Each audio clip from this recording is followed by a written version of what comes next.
Right, we are now live. Yes, we are. We are live on YouTube. Welcome to the ADK channel with our guest today. We have Dave from Lowdown, and we have Sticks, the sound guy. Hey, Sticks, how you doing, mate? Not bad, yourself? Very well. Happy birthday, mate. Thank you very much. Happy birthday. Ah, it's your birthday today, is it? It is, and I'm stuck in a lorry just outside of London to celebrate it. That wasn't planned, though, was it, Sticks? You weren't planned to be stuck in a lorry for your birthday, were you? No, I had planned to be home for the night, but plans didn't go to plan, and I'm now sat here with a fridge roaring away behind me. Is that what's in the fridge? Anything good? Are you in a tour bus? There's a lorry. No, I'm a lorry driver. Oh, okay. Wow, it just looks like a tour bus. Sound guy, lorry driver, drummer, you know. Load of flowers behind me tonight. Hi, Hal. How you doing, mate? Hello, mate. Sorry, I'm a few minutes late. Hello, Alan. Graceful, bloody guitarist, tell you. Yeah, I'm usually quite punctual, just not this evening. Right. Well, we've said happy birthday to Sticks. You missed out on that one. I beg your pardon. Do you wish me to late? sing? You have to sing happy birthday to him. Happily, if you so wish, but I'm not sure he does. No, we're good. All right, mate. Happy birthday. Fair enough. Fair Thank enough. you. So for today's topical discussions, now normally I give you a heads up. I thought sod it this week. It's more fun if I don't. Yeah, But thanks I just for that. I felt like being a bit of an evil git this week and just trying to throw the conversation out there and see what you came up with. All the favours I've done you. Exactly. What? Get off stage? Yeah. Thanks for that. Yeah. Okay, this is a good one because I think this is a good one from Stick's point of view. You can throw this one up. What should bands do to make sound checks go smoother, and what are the big no-nos? Fiddling.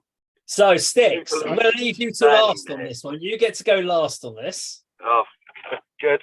I've got a list. So, Andy, you've played in band and been live shows. I've done lots of like playing gigs and so forth. So we've all been there on multi-bill lineups with multiple bands. We've seen very smooth changeovers. We've seen great setups. We've seen awful changeovers. We've seen nightmare sound setups. So what would you say from your points of views of what should bands do when they're going to a venue? You've got a gig lined up to make it as smooth as possible. I'm going to throw this over to Dave Lowdown. Over to you, mate. Right. Well, I think what we should do is fiddle a lot. We should make a lot of noise.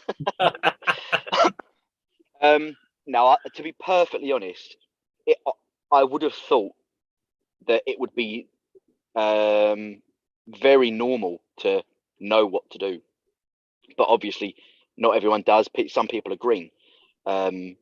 What we should be doing is having all of our equipment for one, making sure that it all works, not borrowing guitars, having your own setup. Is this all from experience, Dave? I don't know what you're talking about, mate. And I think as well, I think it's always good to say hello to the stage crew. Yeah. To get yourself accustomed to who's doing what. You know, and it really doesn't hurt to not be an arsehole. Just be a good human. You know, they've got a job to do. You're there to do a job, so to speak. So yeah, I would definitely say to know your role, keep in your lane, and just be good. Just be a nice person. What about Andy, yourself? So you've done a few shows and stuff. What would you say from experience or what you've seen makes it go smoother? What big no-nos have you seen as well? Things that you've seen a band do that have completely like, what the fuck are you doing, mate? Well, to be fair, from my own personal experience, it's only been seven shows, and they've all been really good. I mean, Dave, you used the term green. That's certainly me when it comes to this. But even without really knowing what I'm doing, I've made sure I've got everything I need. I've checked it before I've set off from home. I've double checked it. I've got everything I need. I've interacted with the sound crews. I mean, the best show we had was at the Red Lion in Stevenage. I mean, the guys on the crew there were absolutely amazing. And Ballstock as well. The sound guy who done Ballstock, he was incredible as well. Top man, top. Oh, who was it? Don't know who that was. I thought it was a bit of a dick, to be honest, but fair enough. Oh, of course you did. No, I mean my experiences have been really good. I've not, I can't complain. I mean, I've got experienced bandmates, which obviously helps me. The sound guys that have been working with my band have been brilliant. Yeah, so I've got nothing to say other than I'll always be learning. I never take anybody for granted if they're there to help you or do a role in your life. You know, you don't take the piss.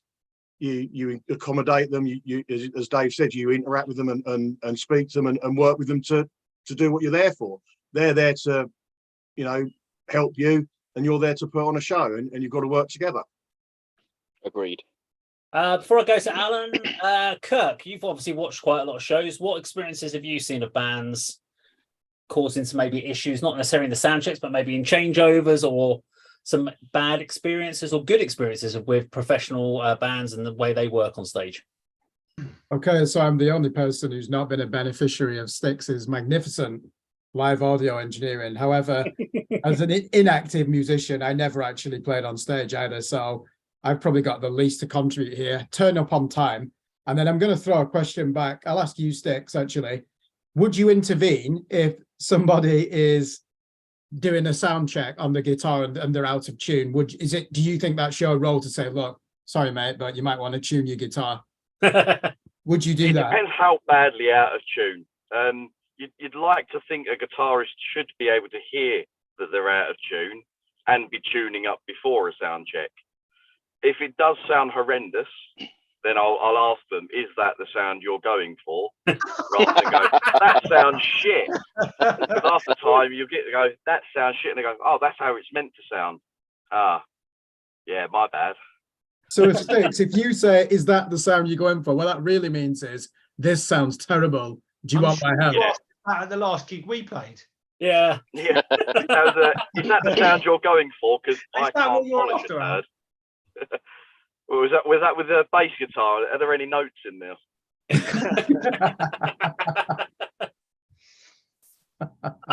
Okay, what about Alan then? Alan.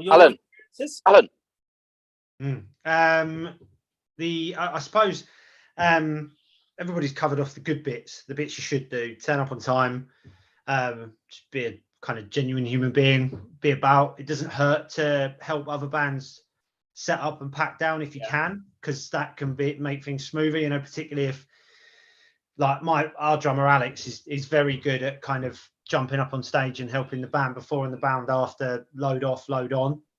And that does help, because then obviously you hope that if you needed something later on, they'll help you out. But I think the biggest no-no for me really is to turn up to a show with something new, and particularly something that's pivotal to your rig, whether it be a new effects pedal or a new amp, or to a certain degree a new guitar. If you haven't played it before and you don't really know what it's going to do, like, you know, you could plug in your brand new guitar and the pickups are way hotter and your amp's feeding back all over the shop, and you've got to spend time fixing that on stage, when really you should be rocking up, giving it a bit of, you know, signal tech in, and then playing through half a song and getting off again. That's really what sound check is all about. It's not for you to stand up and test out your new weapon of mass destruction. So yeah, that's my big no-no. Okay. I agree with pretty much everyone said there. Have a backup guitar is always a really key thing. I would say, Dave. All right. Fuck off. Just throw it out there, not just Dave, but always have a backup guitar. Always have. If you're a drummer, have a backup snare or have quick release skin if you have to, because if your snare goes, you're fucked. So anything that's essential that could basically derail your whole show, have a backup for it. Simplify your setups as much as possible. I've seen guitarists turn up with some of the most elaborate pedal cabling systems with wireless and in-ear wireless, mic wirelesses, and then something goes wrong, and then you're spending 15 minutes trying to work out. And in the end, they just strip it out and put a plug in the frigging amp, put a plug in the bass, and then that's it. They're done, because they can't work it out because the setup's too complicated. So try to keep your setups as simple as possible. Agree with what you said, Alan, about don't try something new. Practice it. People practice their sets for their 30 minutes, but I've hardly ever known of a band that goes, we've only got a 15 or a 10-minute changeover. Can we actually do a setup in 10 minutes and practice that beforehand? Like literally have nothing set up in a rehearsal studio and go in and go, right, 10 minutes. Can we get set up in the rehearsal studio beforehand? And how's that going to work? And the biggest no-no I've seen for bands is not getting their shit off the stage quick enough.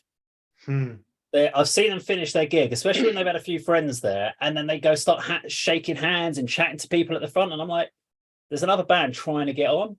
Get your shit off the fucking stage and then go speak to your mates.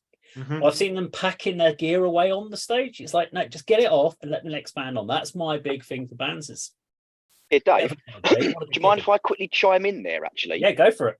Because I don't disagree with you at all. I really don't. I 100% agree with you. Now, the difficult part, for example, doing Metals of the Masses, the changeover, like you've already said, is pivotal. And having someone come off the stage and allowing you to get on the stage. Now, 15-minute changeovers should be enough. But most of the time, it's not, because everyone has just finished the set. They're pumping full of adrenaline. They're soaking up all the stage, all of the crowd, all of the sweat, everything. And then you've got to get back to reality and then try and get, lug all of your shit off. Now, again, I do agree with you. But when you have just finished and you've got people coming to the front of the stage and they're all wanting to talk to you, it's really difficult to basically not look like an arsehole and go, I really appreciate the support. Thank you so much, but I can't talk to you right now. I've got to get all my gear off so the next band can come on, which is a completely normal sentence to say. And I wouldn't disagree with someone saying it. But when someone's excited to come and talk to you and they want to have that interaction, and for you then to go, stop you there, I've just got to get all this gear off. It's a bit anticlimactic, I think, for the person. I think it's a hard one. I mean, drummers definitely know how it is, because drummers have got so much hardware to get rid of.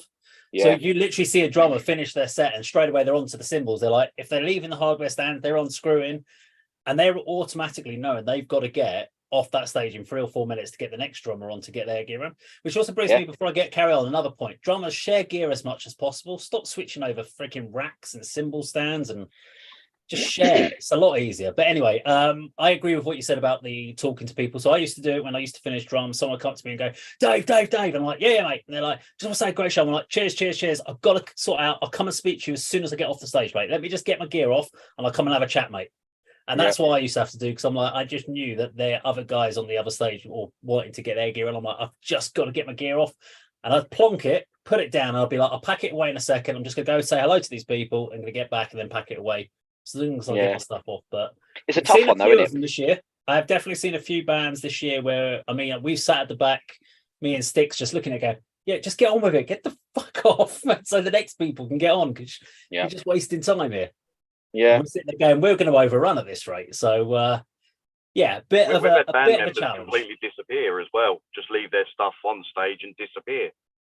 Oh, I've seen they go wandering to shake hands and chat to people, and you're like, yeah, they go to the bar, they go to the toilet, sort themselves out, have a fag, and it's like their amp is still on stage, so I've just left it there. Okay. Well, hopefully there's a few things that people can agree with on that one. Before we move on, Dave, before we move on, has Sticks got anything to add to the I should do, actually. Yeah, sorry. You said leave until last, but you've left him out. Happy birthday, mate. Sorry, Sticks, you're a silent guy in the back. Most of it's been covered, to be fair. I've just made 4 points. Go for it. So the first one is, if you get the opportunity, know your sound engineer beforehand, send them your tech specs so they know what gear you're bringing. It saves so much time if I know what I'm setting out on stage before the show's even begun. The second one is know your setup. So like you said, with getting stuff on and off quickly. And know your levels as well. We've had a lot of guitarists turn up on the day, and they check a clean channel, they check an overdrive channel, and it all sounds relatively lovely. And then during the show, they've got a boost on there, and the sound levels go through the roof. There's no need for it to be that loud. Yeah. We don't mind a boost pedal, just not too much. Just surely in your rehearsals you should be able to hear. It steps up a little bit. That's all it needs to do. And the other one was just not fiddling. When you're not meant to be playing, don't play. We're trying to listen for feedback. Okay, good points. Let's move on. Another topic. So for those who are listening on podcasts, or because you've just checked into the video, just an introduction to everyone. Of course, you've got me, Andy, and Kirk, but of course we have Alan from Before the Sirens, Dave from Lowdown, and Sticks, the sound guy. Next topic. Are recording studios becoming a thing of the past with the quality of home recordings? So having a think about that one. So we've seen, I did ask the Muskill guys, but Muskill did say that it wasn't a home recording. It wasn't anything they did. They actually were all done in the studio when we were talking about their most recent recording. But we have seen bands doing a lot of the pre-production work, maybe sometimes just using a bit of mixing in studios, not so much recording in recording studios. We're seeing a lot of people doing like bedroom recordings nowadays, and the quality of the equipment and availability now, whether it's plugins, whether it's drum sounds on like MIDI kits and stuff like that, and then those sort of things. What's people's viewpoints about the role of the recording studios now? Are they becoming a thing of the past? Do they still serve a purpose? I know, look, you guys have, both Dave and obviously Al, you've both used recording studios recently. So I'm going to throw it over to, I'm going to actually ask Kirk first on this one, because you've listened to a lot of music and you've heard different bands from different walks of life doing recording studios, home recordings. What's your thoughts? Yeah, the landmark event in, I don't even think we should use the term bedroom recording because the standard is so high, is that debut Periphery album from 2010. So Misha Mansour, he really showed, didn't he, especially at metal, you can do this all at home. But I will say that is not cheap. You know, he is a complete gearhead. I don't mean drug addict, by the way, which is an English. No, he's the capital value of his recording equipment is probably more than most studios because he's just accumulated it over the years. I wouldn't frame this as an either or, that just because one is starting to become popular, it must destroy the other. And I'll give you two examples. For example, I was listening to that Depeche Mode 1990 album Violator last night, and that is the best produced album of the decade.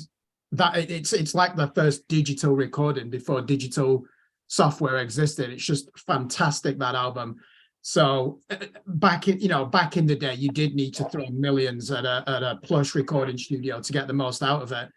Same when you listen to that Korn album, which I think set a record in 2002. Is it called Untouchables? The budget for that was just insane.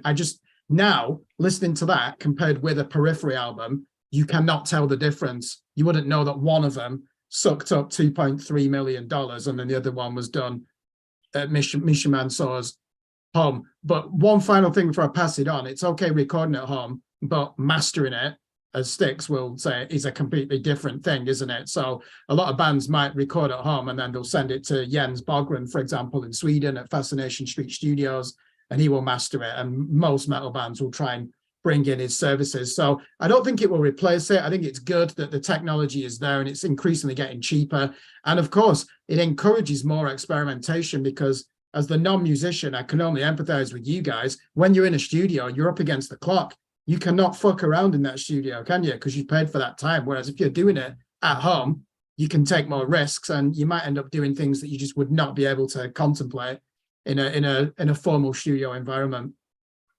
I'm going to hand over to Sticks in a second, but I was just going to say around mastering, most people that will do mastering will always say that if your mixing and production has been done well, their job is very easy. It's not a huge amount. They're just getting your levels right, and they're just looking to make sure that the overall package feels complete.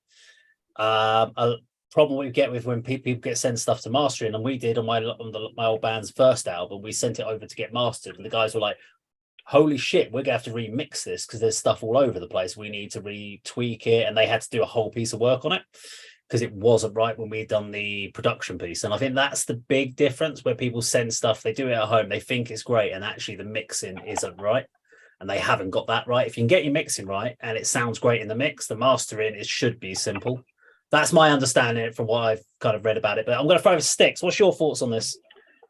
So for me personally, studio recording will always trump over home recording. For the first bit of it, there's the experience of doing so. When I was in my old band, we tried home recording. It didn't work for us. We went to a studio and the experience was great and the quality was great, mainly because our egos were taken out of the equation. We all wanted a bit more of ourselves in the mix, whereas we had a producer sitting in a studio going, this sounds better, and it was that extra set of ears to listen in. And for us, that was really valuable and gave us a much better end product. And yeah, it's just having someone there with the knowledge of what to listen to and how to get the best results. Okay. Andy, you've done some recordings, so with your sort of stuff. What about your experience with recordings? Like Aaron said, the experience of going into the studio must be fantastic. I haven't done that, to be honest. We hope to for the next Nomadic Rain recording, but the album that I was involved in was done in-house, at home, in the bedroom, whatever you want to call it. And as someone else mentioned, you haven't got the time pressure. You know, we did take our time. You know, there's no pressure on me particularly to get my parts right, because I was obviously the one who had the biggest learning curve. You know, the whole experience, the whole procedure. So now I've done, you know, stage one, as in a recording at home on Cubase with a laptop in someone's front bedroom. The jump going into a proper recording studio should be a little, you know, the transition should be a little bit easier for me. So I'm looking forward to that as and when it happens. But I think, as Aaron said, or you said, David, you know, there's room in the world for both, depending on what your end product wants to be, what your desires and goals are, and what you've got to spend, what time and money you've got to spend, I guess. And that's a really good point. We can get onto that as well about costs, because that might be a deciding factor of why bedroom production is becoming more popular in that sense. Because of the fact that with the Spotify's and the cost of that, you're not really earning that revenue return from music. So CD sales, although I've seen CD sales are starting to increase, especially from live performances, we're seeing a lot of bands selling out on those. So people are still now starting to want to get more tangible. They want to buy something from the band, which they had dropped off a couple of years ago. I think since we came out of lockdown, that seems to become a bit more of a popular thing. People wanting to buy something tangible. But spending the sort of money you spend going into a recording studio, bands are looking at it going, well, we're not going to make any of this back. We can just about, if we're lucky, we're playing gigs, and that's just about going to cover us the money that we're going to be paying for going for rehearsals. So is it really worth it? Now, Al, you did your first few tracks, like was it Save Yourself and stuff? Didn't you do a lot of that production yourself? And then on the latest EP, you were in the studio. That's right. Take us through that process from your point. The recordings we did at home were out of necessity. I hate talking about the C word because it feels like I've got some sort of PTSD from it, but it was out of necessity. So there's 3 tracks that we've got knocking around that we're probably going to pull out now, and I'll explain why. Because don't do that. Well,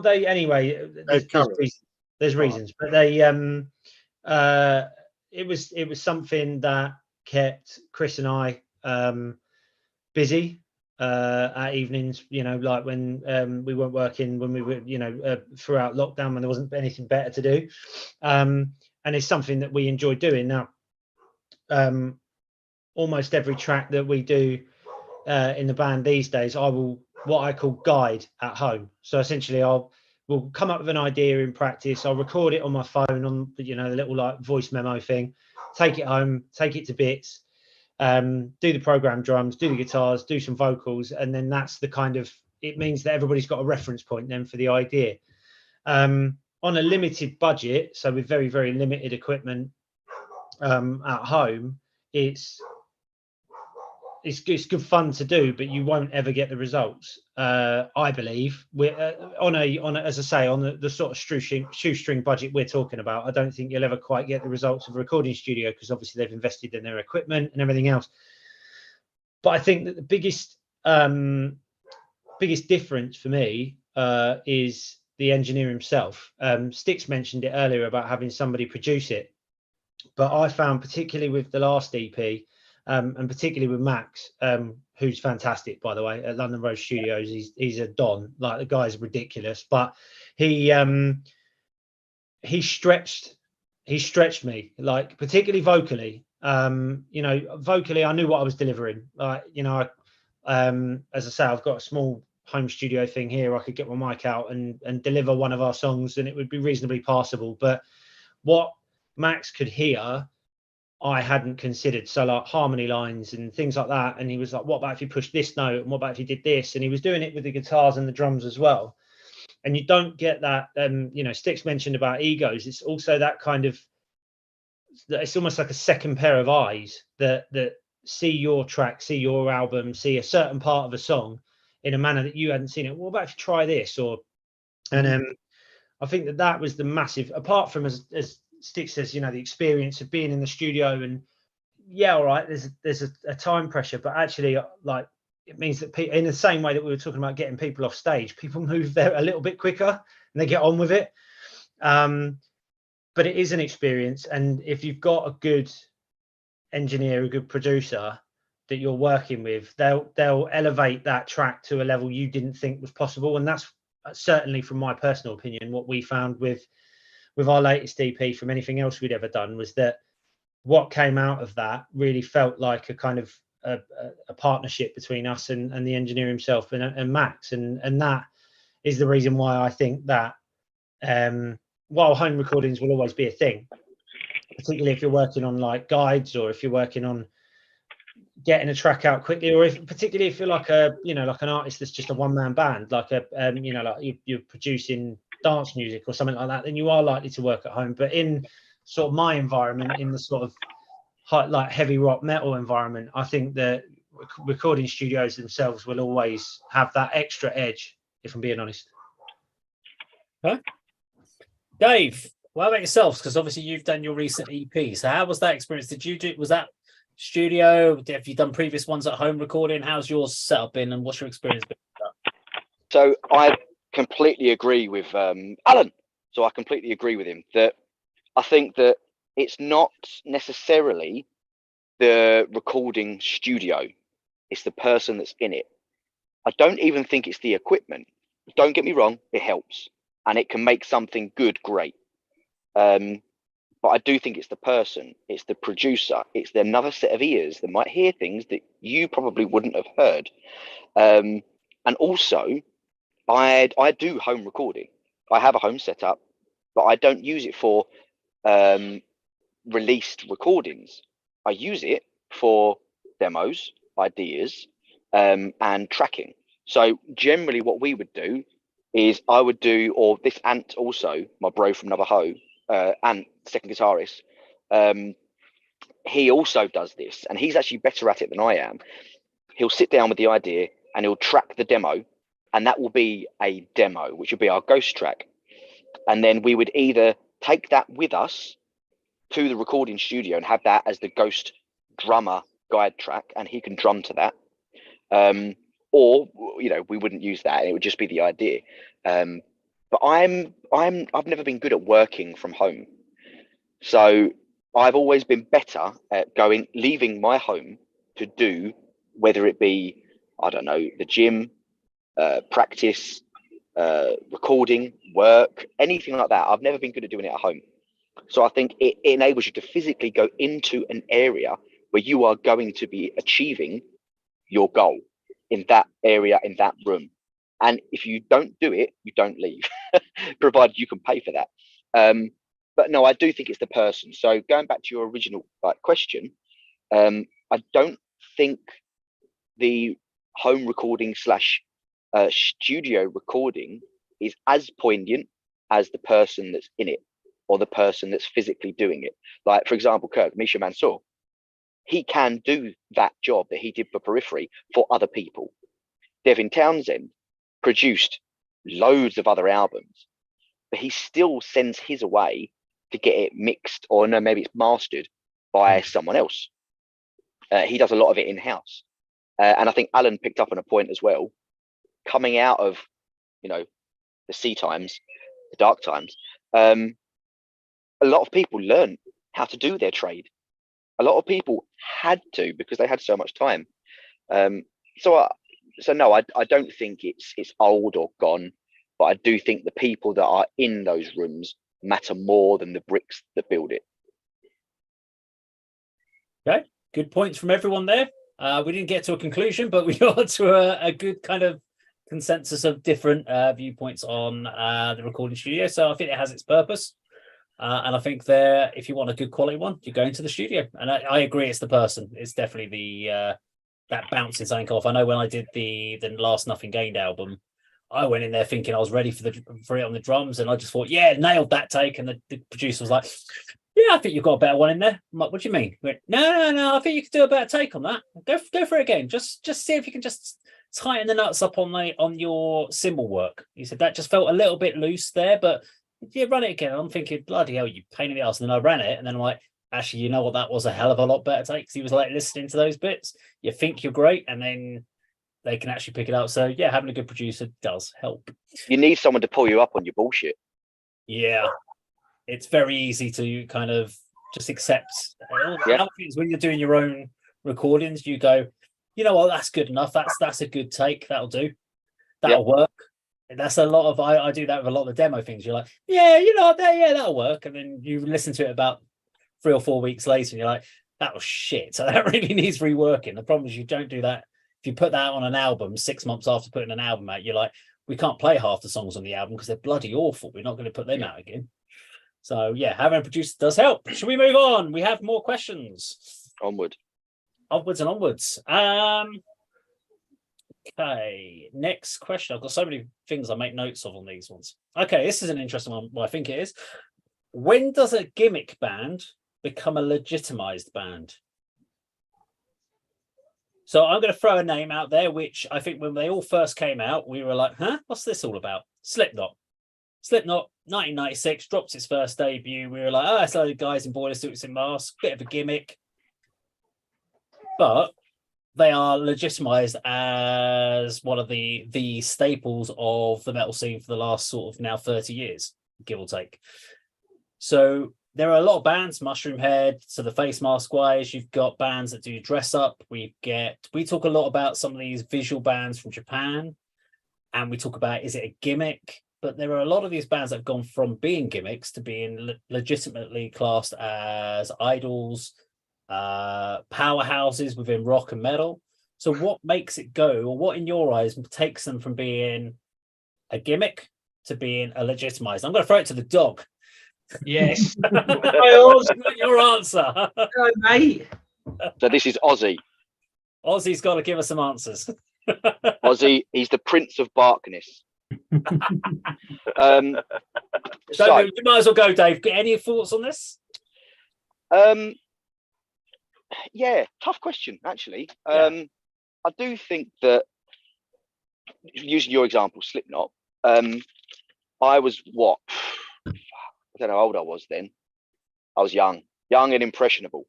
And seeing this band come out faceless, that in itself as the gimmick was just amazing, because there was this mystique. There was this almost sinister part of them. You're like, oh, I don't know what these faces are. What does their human face look like instead of this fucking dick nose, you know? And you look at it and you think, wow, like, because it wasn't just them that started theatrical, because it's theatrical, it's theatrics. You look at Alice Cooper, you look at Meatloaf, you look at, for want of a better term, Ozzy Osbourne, you know, that kind of that realm. They were doing it, but it was the pure aggression that Slipknot had, which made the masks way more sort of apt. I'd probably say when they carry on and it's not just the one hit, like, for example, Mushroom Head. Now, there was that, like, I'm just using your example, but there was a whole feud between who did it first. And originally, I still don't know now, but it was apparently Mushroom Head that started doing that first. And then Slipknot, whether they copied, I don't know. It doesn't really matter now. But Mushroom Head have kind of been left wayward because Slipknot carried on and they made a second outing, if you will. Let's call it as an EP or as an album. I think it's legitimate when there is a secondary follow-up with the same novelty gimmick. Look at Ghost. You know, that whole thing. At first, everyone really thought it was a bit weird, a bit awkward. But they brought it out with a second outing, with the second album, after they were picked up after their first EP, which just absolutely blew up. I think it's probably when they are legitimized, when they have a second wind, so to speak, like a second album or a second project with the same gimmick. And if that's successful, I think that's where they start moving forward. Okay. Anyone else got any other thoughts on this? If I can just go for it.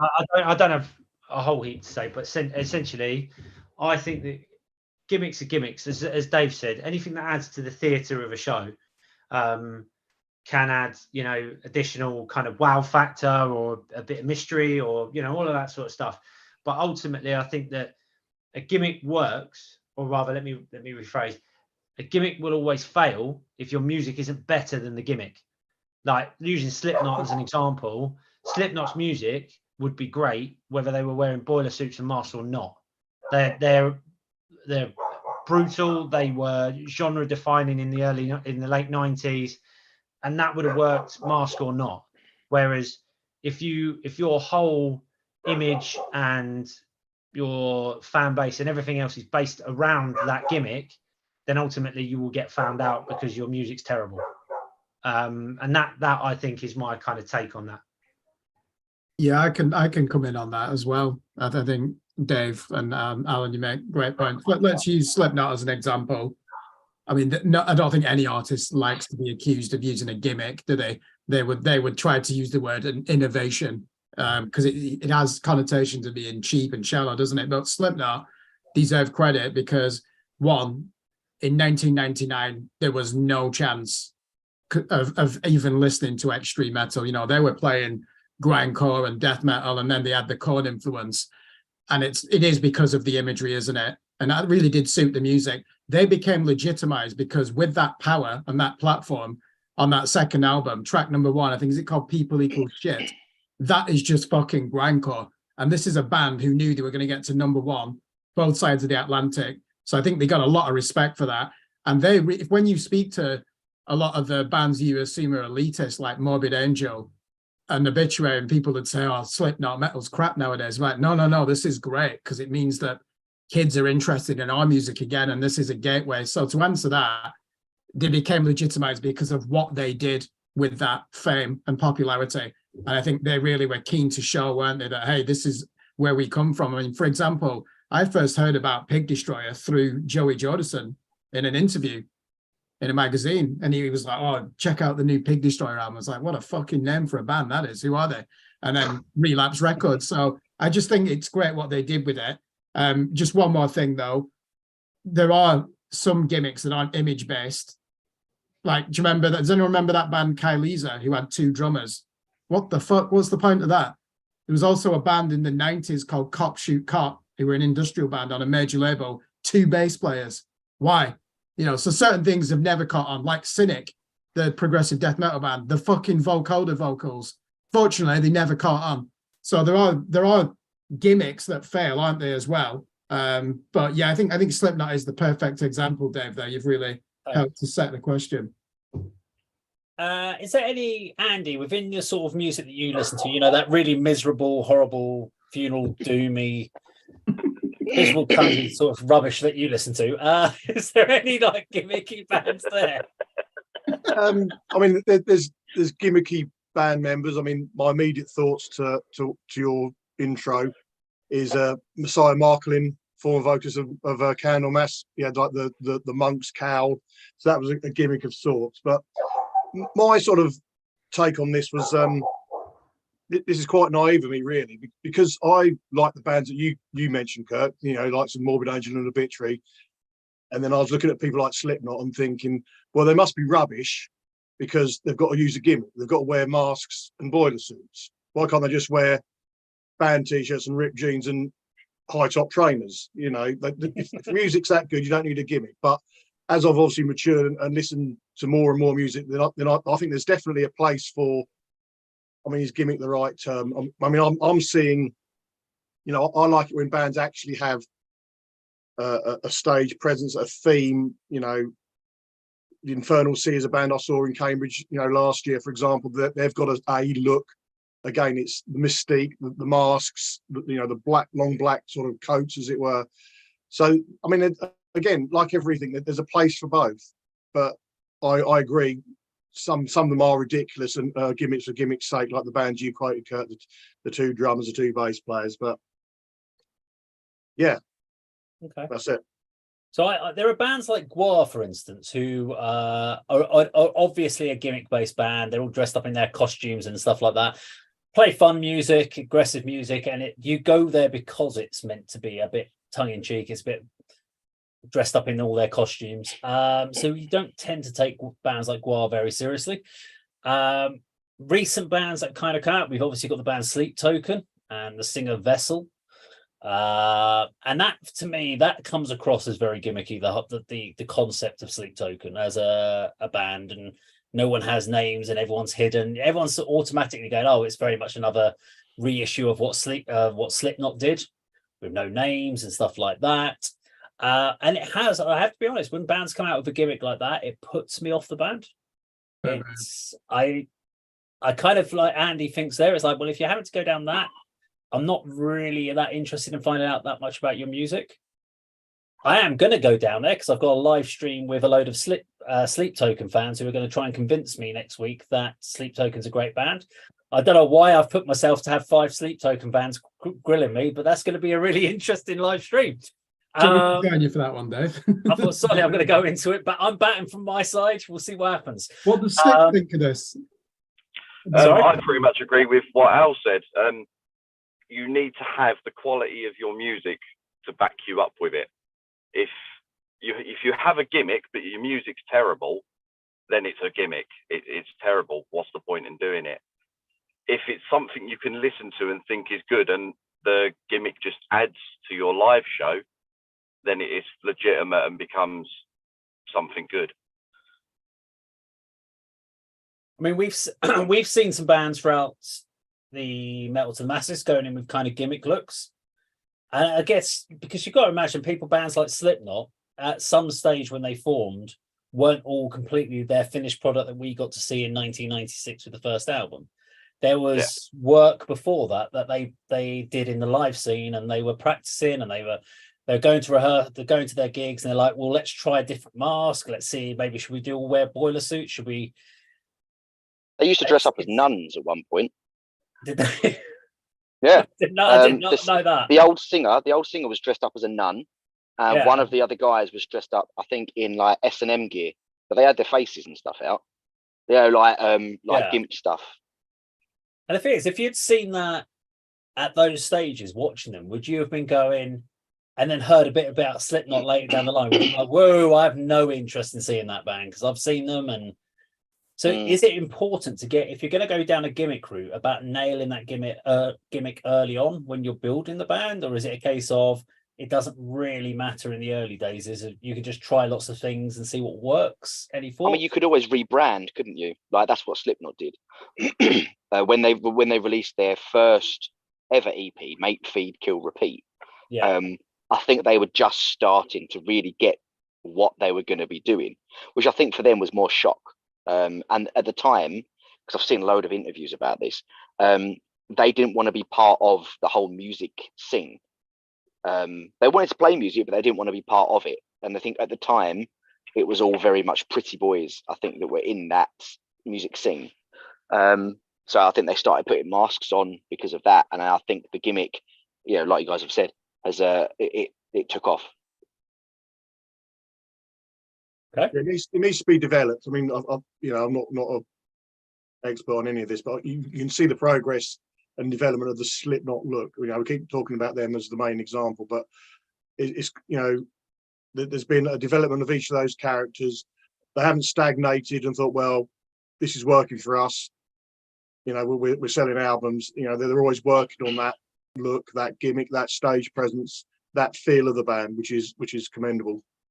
I'm surprised we've not mentioned black metal. I mean, people won't like me using the word gimmick, will they? The Puritans describe that, but I think it helps when you put on an Immortal album. If you didn't know what they look like, oh, this is decent black metal, you know, some thrash metal riffs. Then you see an image of the band, you're like, this is fucking amazing. And you start laughing.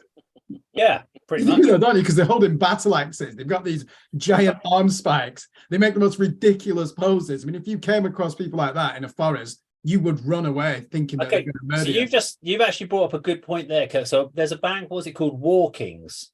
Yes. War Kings. That's another great example of a gimmick one there. So we've got some Knights of the Crusade. We've got a warrior queen type singer. There's a Viking. Watch it. I'm just like, we watched a video of it. The Roman centurion, wasn't there? There's this Roman centurion. And you're looking at it going, I just don't get what the hell's going on. This feels like people have gone to a costume shop and just gone, correct, I'll just buy a centurion's outfit and I'll wear that on stage. And you think, what's the gimmick? I get the band name War Kings, and this is all about war, and doesn't kind of vibe for me watching some guys in Knights of the Crusader outfits on stage, and it puts me off wanting to get into the band because it just doesn't connect. I don't know, it feels a little bit. But you don't want to be a king, Dave?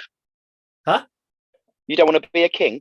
No, I'm not a king. Thank you very much. I'll be a prince. Anyway, we should move on to another topic. I think we've talked about that one for a while. Can I just add a different angle on that as well? Yeah, go for it. What's your feelings if a band is doing a gimmick, but it's not the whole band? So you've got one, maybe two members of the band dressing up, playing the part, putting on the show. Another band member is just there in jeans and a vest top. Yeah, that doesn't work at all, does it? In my opinion. No, it's Again, it's something we've seen. It's consistency of the package, what you're delivering. I've seen it, even if it's not just like a costume, it's a case of someone, if you get 4 people on the stage and there's no continuity with the look. And there's some of our local scene, we've talked about that. I won't say names, but there are a few that you couldn't work out. They all look like they're playing from different genres and different styles. And it just looks like 5 people have got on stage and decided to play a song that they luckily all knew. But they don't feel like you're looking at a package on stage. You're not looking at a unit. And people forget it's a theatrical show. You're performing for the audience. It's not like you're in a rehearsal room where there's 5 of you standing there. And I've seen that quite a lot, where 5 guys will just stand there looking at their frets like that, because they don't know how to perform to an audience and they've forgotten they're actually putting on a show. And you're sitting there going, music's great, but this is really boring to watch. And you tune out. You think, and we've said it on a few bands in recent times where we've gone, really got into them. I thought their music was really good. By about 10 minutes into their set, you're like, I'm a bit bored now because there's just nothing going on stage. You're just watching it going, there's nothing to look at. Just don't like it. But I agree, yeah, Sticks. And then when we've had a couple of people trying to do changeovers and they put jackets on and you're like, okay, you're putting a character on, but the rest of the band aren't doing anything in character, and kind of need to work on that and just get that continuity across your whole band and get that whole vibe going on. Following on from what Stick said. Go on. Yeah, I don't know which one it is, but I'm back here. There's a black metal CD that I got, and there's inlay, and there's 4 of them, and there's like Angel Raper Hell Killer on bass, Grey Violator on guitar, and on second guitar, Dave Smith. You know, all the other guys look like they're in Immortal with the spikes and the black, and this bloke just in like a black t-shirt. Just, I mean, I don't know what their live show looks like, but I guess it's a replication of that sort of band shot. Dave Smith. The one time I can think it has worked is Limp Bizkit. Obviously, Wes being the way he is, True, yeah. or the costume, the rest of the band are not. That's the one time I can think of it actually working. I wonder why it's worked. Because I agree. I wonder why. I wonder what makes that setup. Maybe it's the kind of music about not giving a fuck. Maybe, yeah. And it's Wes. Yeah. He's like the weirdo in the corner, isn't he? But he just so happens to be super talented at what he's doing. Bastard. Yeah. Actually, maybe Maynard from Tool, I suppose, is another one, isn't it? Some of the the image that he presents on stage, and then the others just stand in the background with the hair over the face, and the drummer Danny just wears like a Boston Celtics basketball Yeah. top, doesn't he? And then you've got Maynard on with a wig and painted blue and looking like some strange sexual deviant as he normally does on stage. So yeah, that's very similar, isn't it? And I think it's that one we can explain the charisma of the frontman. The Limp Bizkit one is harder to explain, isn't it, Dave? Yeah. Yeah, it is. Okay, move on. Got another question or topic discussion today. So, gonna throw this one out there. Can you do a complete 180 on a band? Can you go from hating a band to loving a band? It's easy to go from loving a band to hating them because things happen. A good example, Lost Prophets would be a great example of where people went from loving a band to hating them. There. So throw that in there, but just Too soon. Do we hate the band or do we just hate their front man? you kind of start feeling sorry for the rest of the band at some point. There's a bit of a that going on there, but yeah, I'm intrigued. Can you go from hating a band to loving a band? And have you guys had any experience where you've got a band that you've come across, you've listened to the band, not just like you've seen a gimmick and you're like, I'm not into that, but you've heard the band, you've heard their music, and you're like, do you know what? This is bloody not for me. I can't stand this. This is awful. And then for whatever reason, you've switched and you've actually gone, do you know what? This is freaking amazing. This is brilliant. Not just so that you can tolerate it. And I'm just sure, I don't know. I was struggling to think. I found there are bands that I've listened to that I wasn't massively into. I didn't hate them. I just wasn't really, I had no awareness of them. And I came to them later in life. There are bands I don't like and I've never really got into. So like Tool is a band that I've not hated, but there's nothing in them that I've listened to that I like. And I've gone back to them years later and I still don't like them. I'm still not really connecting with it. So I just don't know if it is actually possible. Can you go from hating a band to loving a band? Any examples? Yeah. For me, right, let's move on then. Okay. No, Sticks has got one. I've got one. Yeah. Go on, Sticks, what you got? I hated Bullet for My Valentine to begin with. Couldn't stand them, but now I love them. And what was the reason? Why did you hate them? I have no idea. I just didn't really connect with the music at all. It wasn't for me at first. I didn't like the riffs, didn't like his voice, just wasn't a fan. And I don't know what the turning point was. It just came on Spotify on playlist one day. And I thought, oh, I really like this track. Who is it? And it was a Bullet track. And then I ended up listening to more and more and ended up loving them. Interesting, because I know a lot of people didn't get into Bullet for My Valentine when they heard about how their parents had bought them all their gear and how they got a big step up in life, because that was what I peeved off. They didn't feel that Bullet for My Valentine had paid their dues. I didn't know that. I've not looked into a massive amount of detail on this. This is just when I ask people about Bullet for My Valentine, they're like, no, they got bought onto a tour and they got their parents bought onto their parents are rich and they paid for them to go in and record their first album, and so they didn't feel they'd worked and grafted. So a lot of people automatically just were like, I'm not listening to them because they've not had to do the legwork. They got a leg up way too quickly. And they thought of them as rich boys that just kind of got like Eton boys kind of, I don't know, they weren't Eton, but that sort of mentality of bands. But interesting that you kind of switched over to them, because I've never been a massive fan of them, but I can appreciate them. Don't love them, but I do appreciate them. Kirk, you said you had one. Yeah, the one example I can think of, I actually did hate Soulfly when they came out, because obviously Sepultura have split up. Max just goes straight into the new metal world, doesn't he, with that album? And I just thought the first two albums were shocking. It's just crap. You're not offering anything new. And then the last three have been fantastic. Really like Beneath the Remains, but he's incorporating the groove metal in the Obituary and some of the guests they're getting on there. So they've actually turned the corner. And to me, they're probably one of the finest death thrash bands around at the moment now, Soulfly, even though they've been doing it since '98. I think Music are the best example of a band who were utter shite to begin with, who then became one of the most influential. And I mentioned them earlier, probably is Depeche Mode. Those first two albums are so poor. I just can't get enough. Dreadful pop music. And then in 1983, they do this album, Construction Time Again.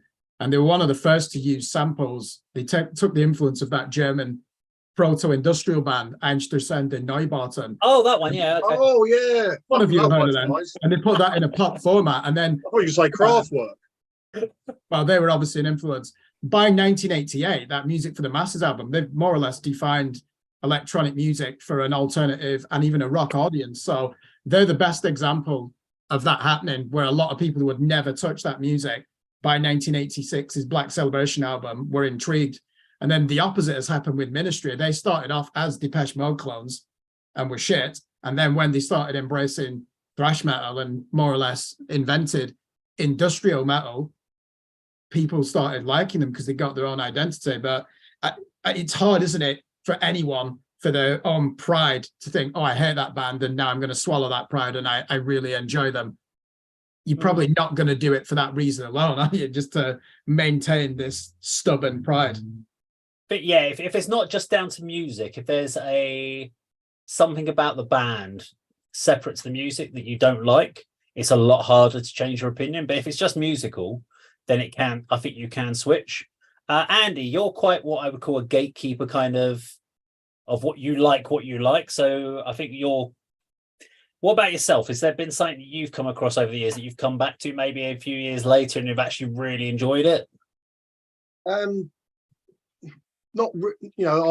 struggling to answer the question in the true context, but what I can contribute is Pantera. Now, I'm probably going to be absolutely slated and criticised, but I've only recently, in the last year or two, actually listened to and really enjoyed Pantera. When they were big in the 90s, they weren't heavy enough for me. They weren't powerful enough for me. They weren't gruff enough in the vocal department for me, so I just overlooked them. And like Sticks, you hear a song on a playlist. I mean, I knew a couple of songs, but when you sort of go beyond the singles and the videos, there's some really good stuff there. And that's probably the best example I can put to this sort of conversation. I didn't hate them, just weren't a band that I liked that were what everybody else did, or a lot of people did. They were very popular. I just sort of kind of ignored them, almost out of pride, because I thought, oh no, I'm too death metal for liking Pantera. But they're a fucking great band, and I feel a bit foolish for not being in them when they were releasing albums. So you should. I'm 20 years behind the times, 30 years behind the times. How about you, Dave? Any bands that have done that for you? Yes, I've got two actually. One of them is actually Black Label Society. Really? Okay. Yeah. When I first heard them, at the time I was into Slipknot, Soulfly, early Mudvayne, Taproot, that kind of area. Yeah, deep dive. That kind of area of music.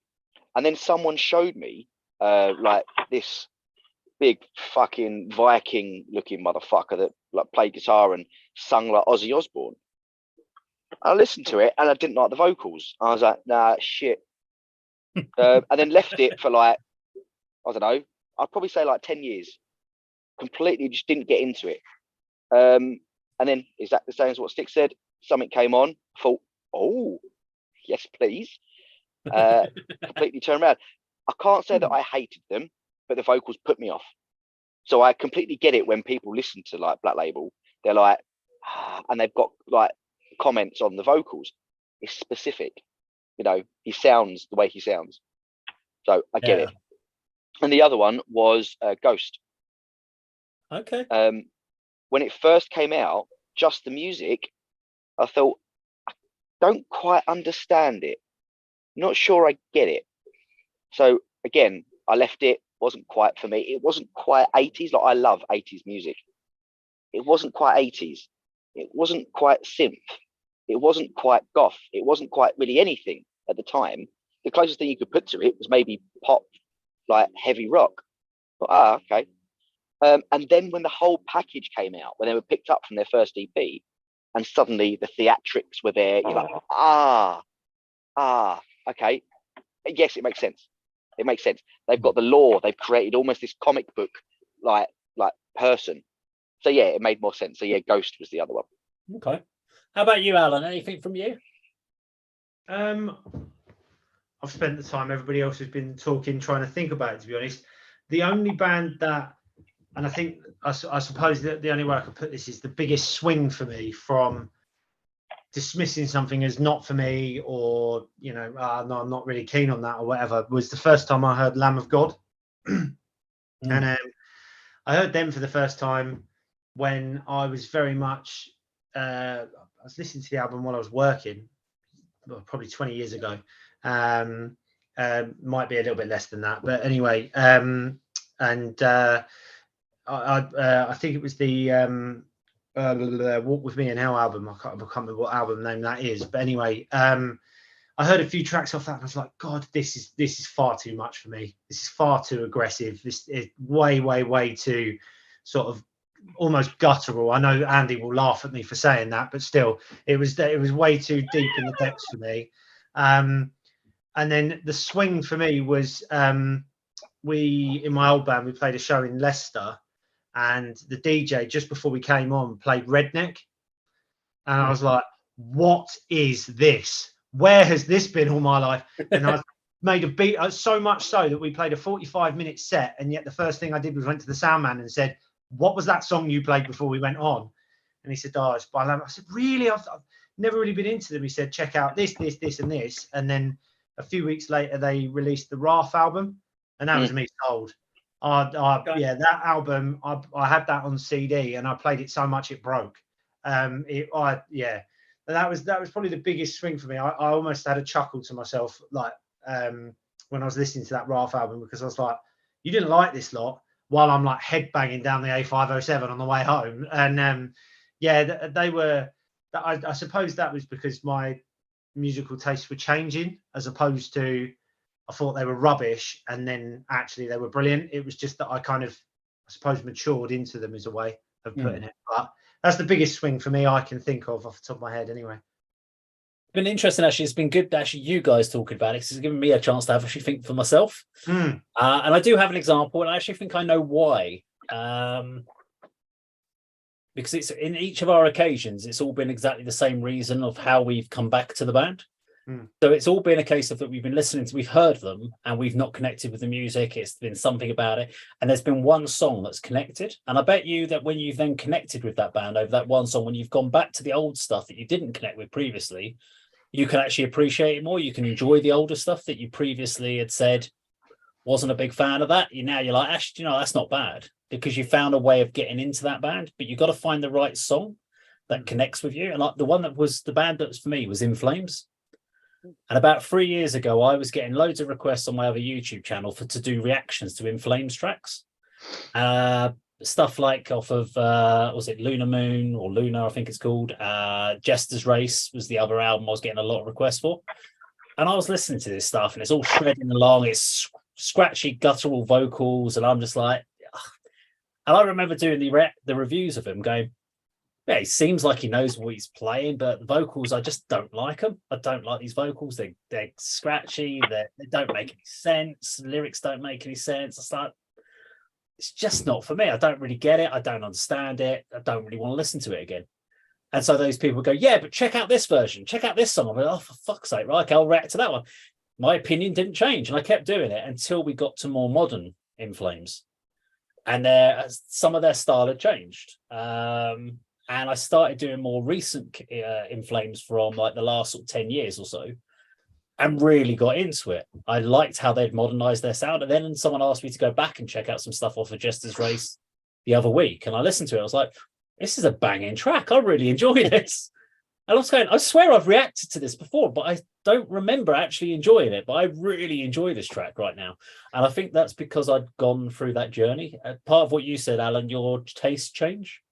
Because of what you're listening to and the stuff that you're into at the time, your ears change. It's another reason when we were talking about like production, when you're doing your production, you go a bit ear blind as well. So your ears become acclimatized to certain sounds. So if you're listening to all that sort of style of music, you become more acclimatized, more accepting of it. So when I was listening to like more modern In Flames, I could actually go back and I could accept what I was hearing more.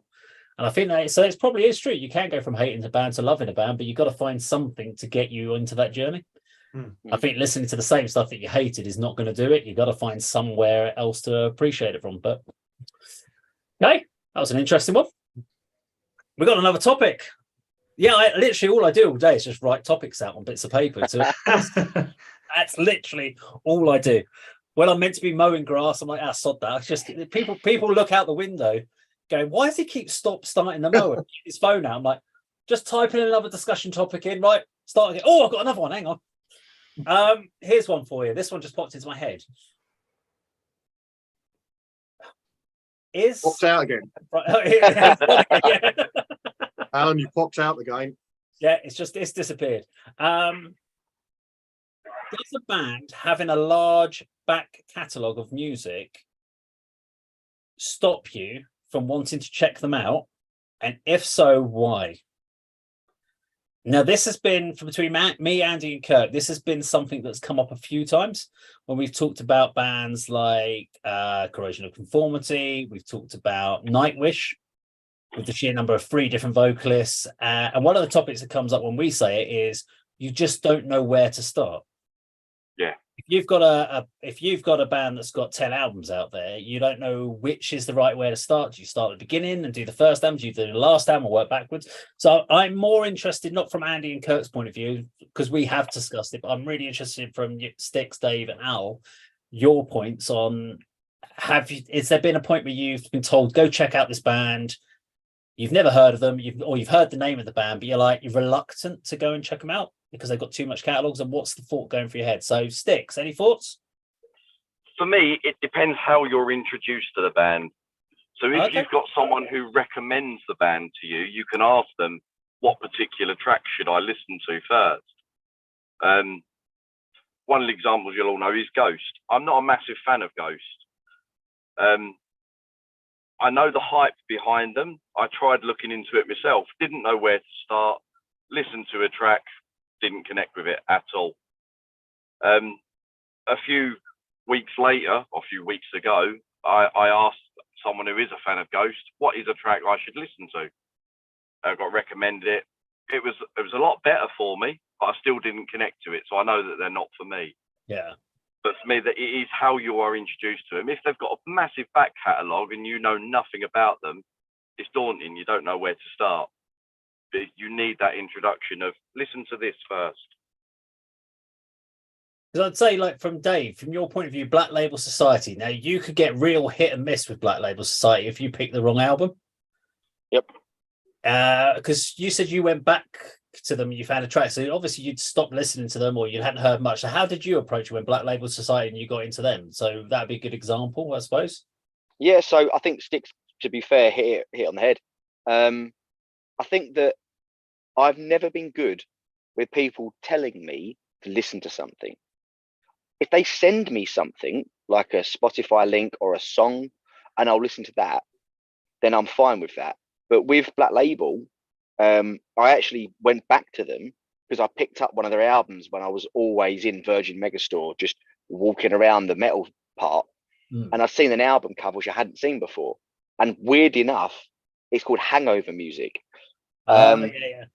Which, if you like heavy stuff, you like Black Label, that's not for you.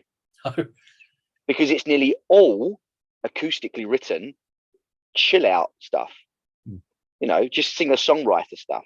Anyway, and I went back to that, but there was one song on there which really hit a chord with me, and it was Queen of Sorrow. And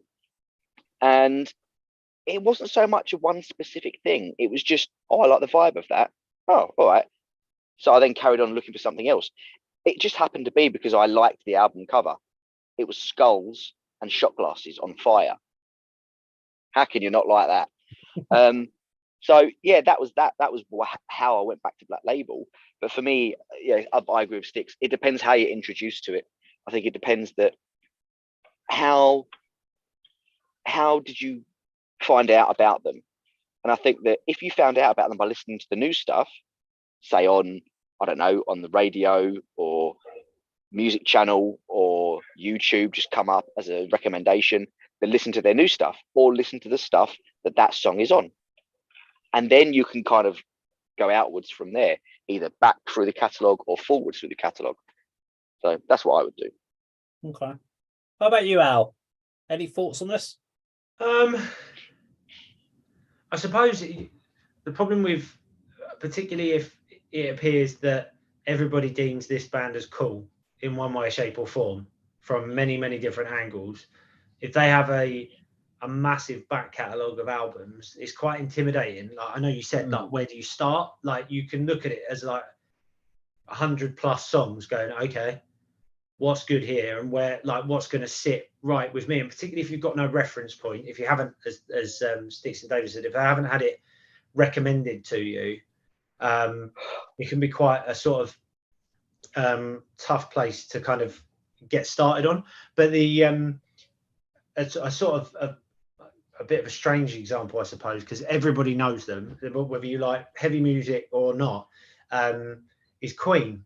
Because my dad loves Queen, and he loves Freddie Mercury, and like he's even so. When I was a kid, one of the ones that was on like heavy rotation when I was about 8 or 9 years old was his solo album that he brought out, and it's kind of like electro disco kind of. It's not even really rock, but still Freddie.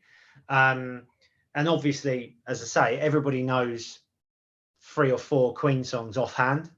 But he would always say, oh yeah, you should listen to some of my Queen vinyls. Now there's a lot. There was a good few, and I would open up like his vinyl records and go, right, no idea. But what changed that for me was the Bohemian Rhapsody movie, sorry, because obviously you had the ones that everybody knows, the ones from Live Aid, their sort of big hit singles, but there was a couple on there of which the name now escapes me, that they played in their sort of really early years, that really rocked. And I was like, oh, that's interesting. So of course, I went back to my dad and said, oh, can I nick the early Queen albums? And then he went and bought me my own anyway. So I've got like Night at the Opera in my record collection and whatever else. But there was some like early stuff in it. And then, you know, I think the worst thing to do to come to a band with a massive back catalogue is just instantly think, I'll pick up their greatest hits and go, yeah, that'll be their best music. Because it's their best music as chosen by somebody else. And you may go, no, that's rubbish. Like Queen's greatest hits is all their singles and then a few songs that some curators put together. But actually, as I say, there's some of their really early stuff, you know, like Hammer to Fall and things like that, that are like knockout rock songs. But you're only going to find them if you kind of either find them by accident or you're pointed in the right direction, I suppose. It's interesting you brought up Queen because it's a really good example. So I would class myself as a fan of Queen, but not a Queen fan, if that makes sense. So I like their music, but I don't know enough about them because I know they've got all the albums, but the only thing I own is probably Greatest Hits 1, Greatest Hits 2, Greatest Hits 3, sort of thing, and maybe the first album. And it was only because I was watching a documentary the other night, A Night at the Opera, behind the whole album. And the song, was it Seaside Rendezvous, came on, and I'm like, what the freaking hell is this? This is the weirdest bloody song I've ever heard. And I suddenly realized there's all these songs on the albums that and I'm almost petrified because I know I have in my head this idea of what Queen is. And then you hear all these other random songs on the albums and you're thinking, this is really creative, but it doesn't sound like the Queen that I've got in my head. And you almost feel, I think there's that nervousness about going down this whole rabbit hole of the songs. And it's also, you feel in some ways when all these other people are talking about these bands, you feel a bit foolish that you haven't got into them. And are you going to be a bit full of suddenly you're jumping on the bandwagon quite late, go, oh, this band's amazing. Everyone's like, yeah, come on, you're a bit late to the party, mate. We've been talking about this for bloody years. And you're like, oh, okay, sorry, my bad. So it's sometimes easier just to kind of avoid going down that band and stick to the bands that you know. I was just checking actually. The song I was talking about is it's called "Keep Yourself Alive." It's off the self-titled album, the first one. It's the opening track on that album. That is a banger. There's a proper riff in that, but obviously, if you only know Queen from Bohemian Rhapsody and Crazy Little Thing Called Love and all that stuff, you wouldn't assume that they could write anthems like Hammer to Fall and I just as I say, I think that if you're going to enter into, like, I mean, if somebody been living under a rock for 20 years and didn't know who Metallica was, where on earth do you tell them to start? Well, if you know the person and you know their sort of interests, then you can give them a sort of a starting point based on what you know they like. and then they'll find everything else. Whereas if you St. just send them Anger. in cold and go, start at Definitely St. Killamore, Anger. apart from Lulu. start at St. Anger, yeah, all right, only if you don't like them. It's all No, about that. Lulu's talking about always the best album. Al. Lulu. You That are album is classic. Lulu. Oh, yeah.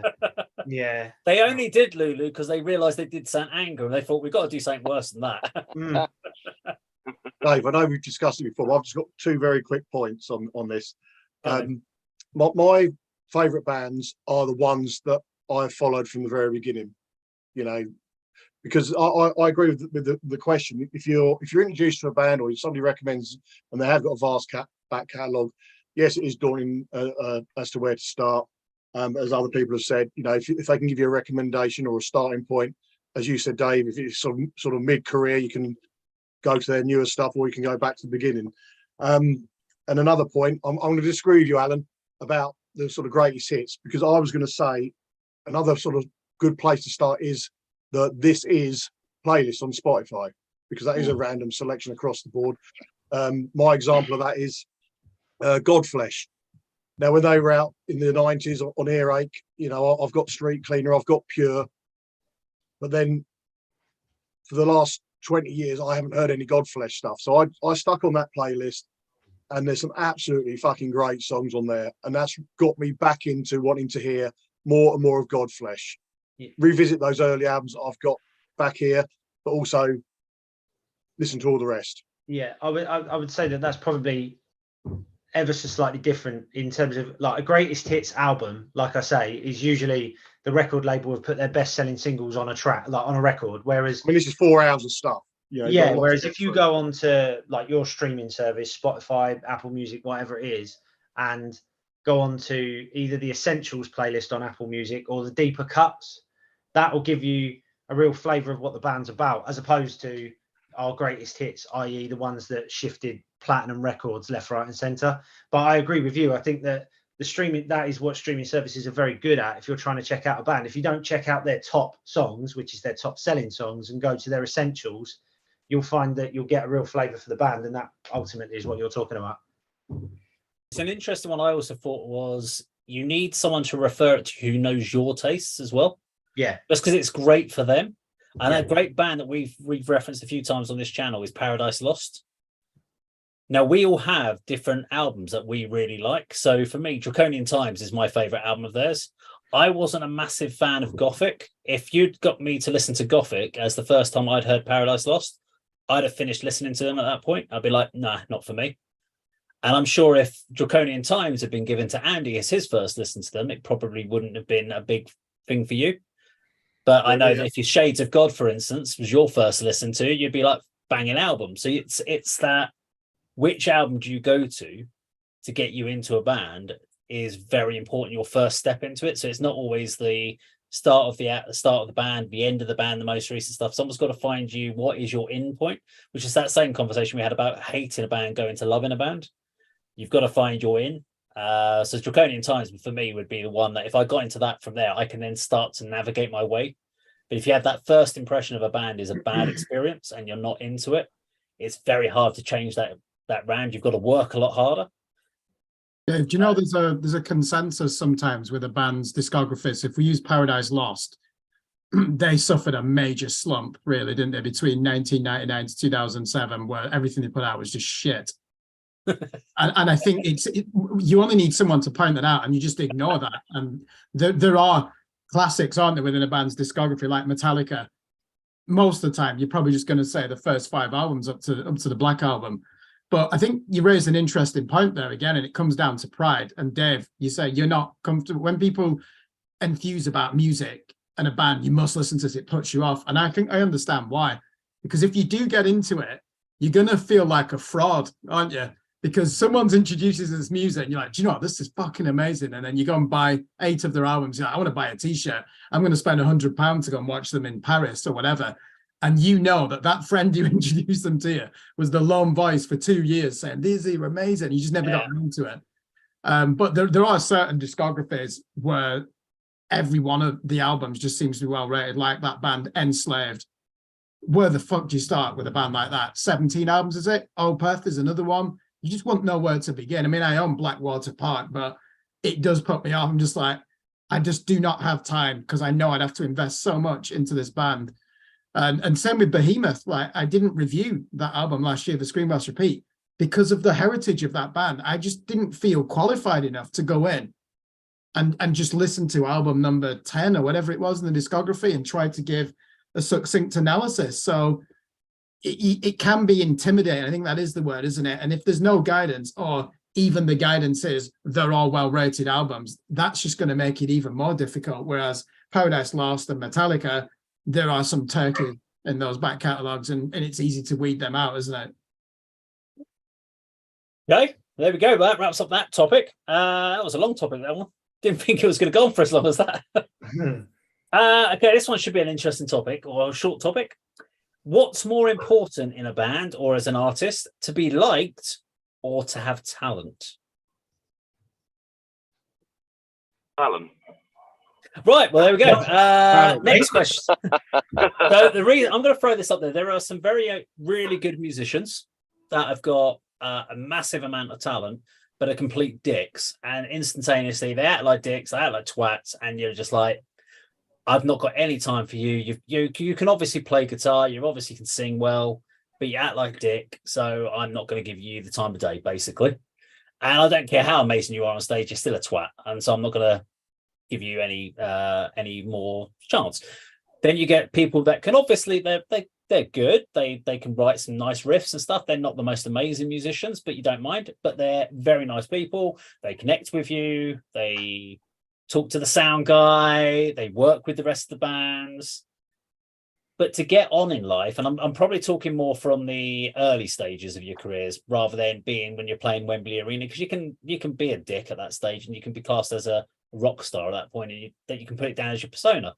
Flip off everyone on stage and walk off, and you can just put it down to your performance. But in these earlier stages, what's most important? So I want to throw that out there. I think it's probably yours and Styx's experiences at Metal to Masses, isn't it? Nah. Is this where this is leading from?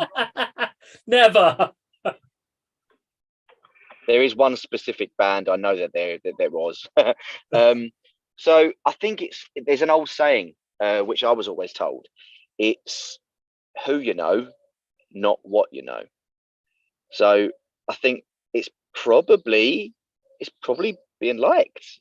I don't necessarily agree with that wholeheartedly, but if it's who you know, not what you know, you could be mediocre and do great things if you know the right person. So I'd probably side towards liked rather than talent. Yeah. Although I don't fully agree with it. Logically, that probably makes more sense. Yeah. You want a balanced approach to both of it, but I guess there's always going to be one thing. If you, there are definitely some people we've come across over the years that are plenty of talent, just not the most easygoing or approachable people to deal with. If their ego goes above their talent, then that's a lose scenario. Okay. Because I know you guys, for Dave and Al, you've obviously played on bills, and I'm sure you've played with some bands that have maybe had some ego guys in some of the other bands that you may have played with and had to deal with. And I'm sure there have been some bands that, not just the young bands who are playing like their first ever gigs, which we saw, where maybe the talent isn't quite where it needs to be, but they're working on it. And that's the whole idea of being young bands. You're just learning. You're constantly working. I love that so much, seeing a band start out. And just seeing them like 6 months later, a year later, and you see how they've developed, which is great. And that's part of that scene where you're helping them, you're giving them that feedback, they can take it onwards. But what sort of things have you seen? Like, I'm not going to ask you which bands and stuff like that is, but I guess from experience with these sort of bands, you've already said, Dave. What about you, Al?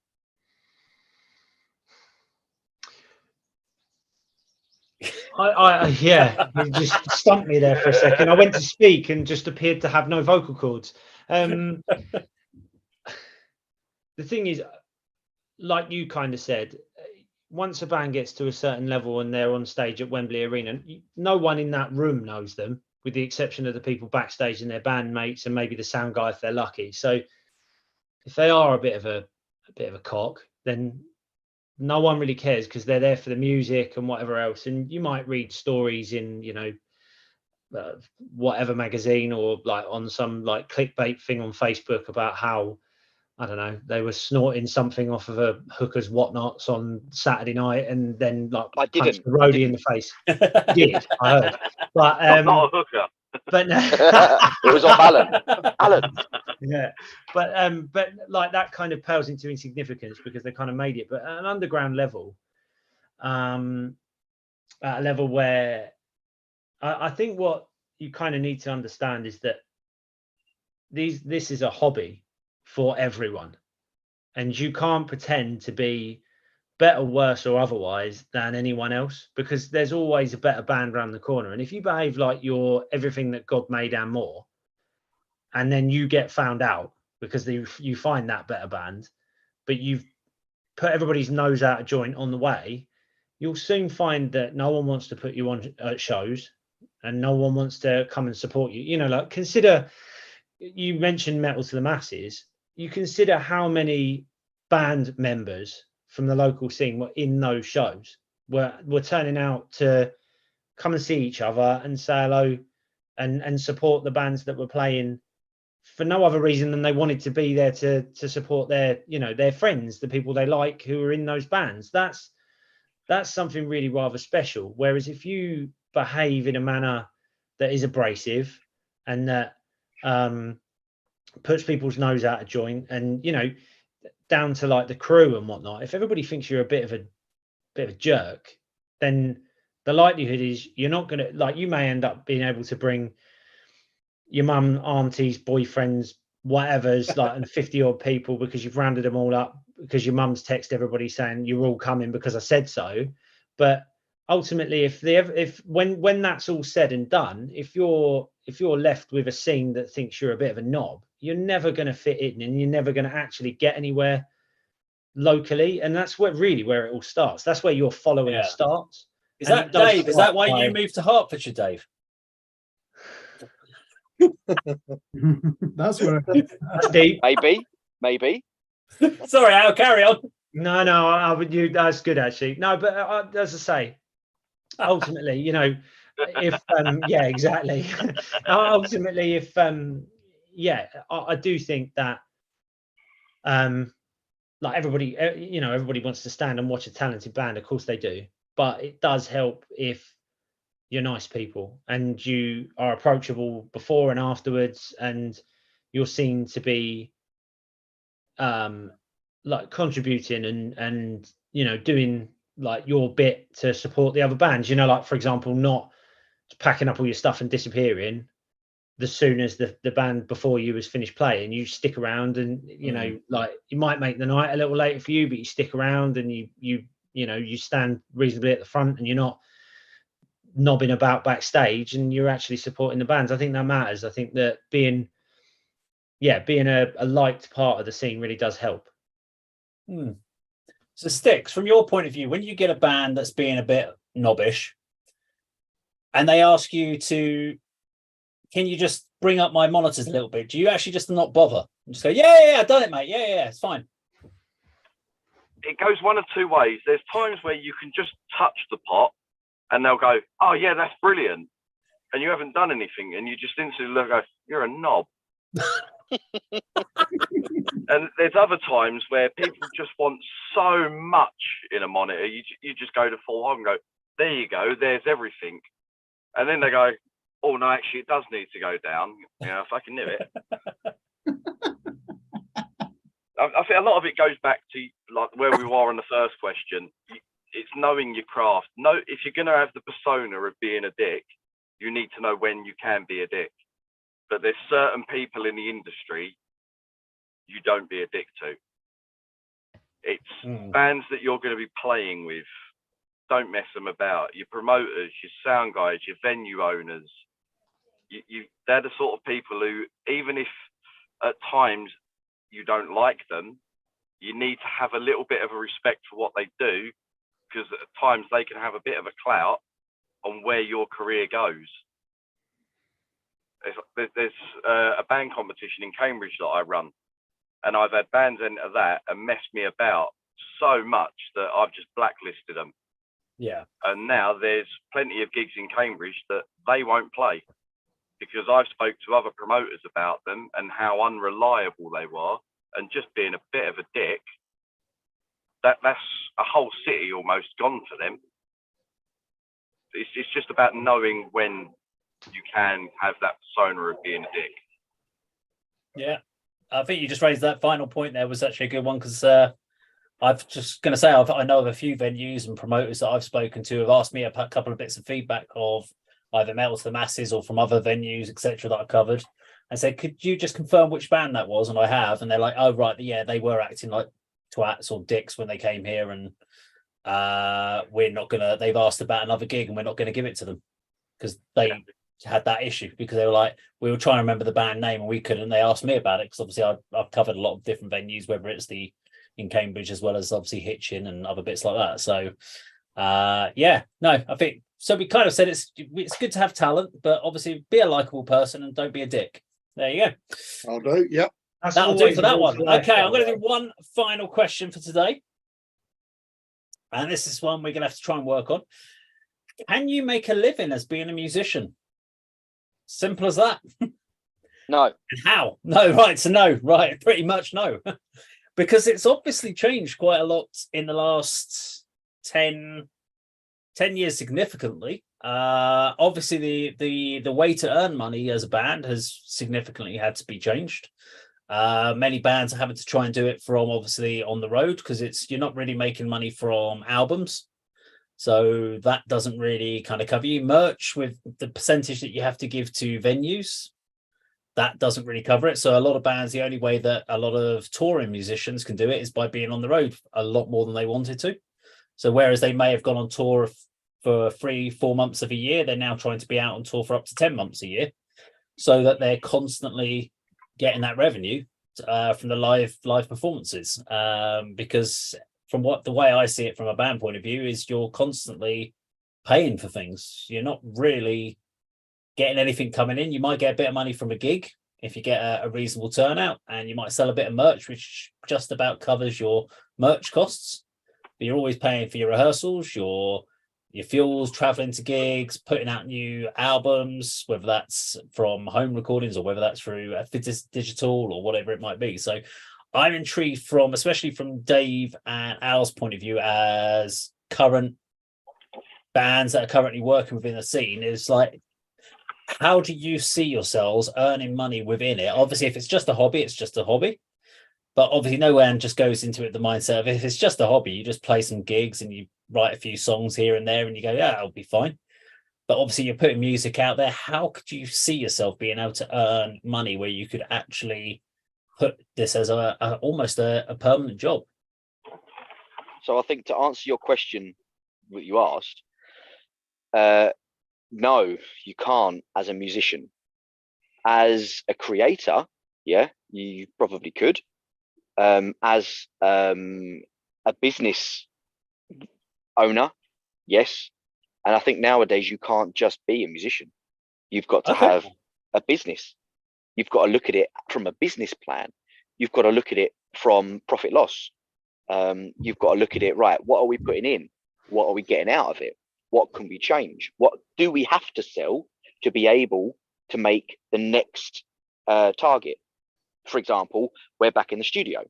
So for us, we know how much the studio is going to cost us. We know how much renting is going to cost us. And how do we do that? Well, we do that by CDs. We do that by merch. We do that by taking gigs that are going to pay, and they're going to pay effective money. By that, I mean, not just 4 beers behind the jump and, £10 of petrol money, because that doesn't really go far now.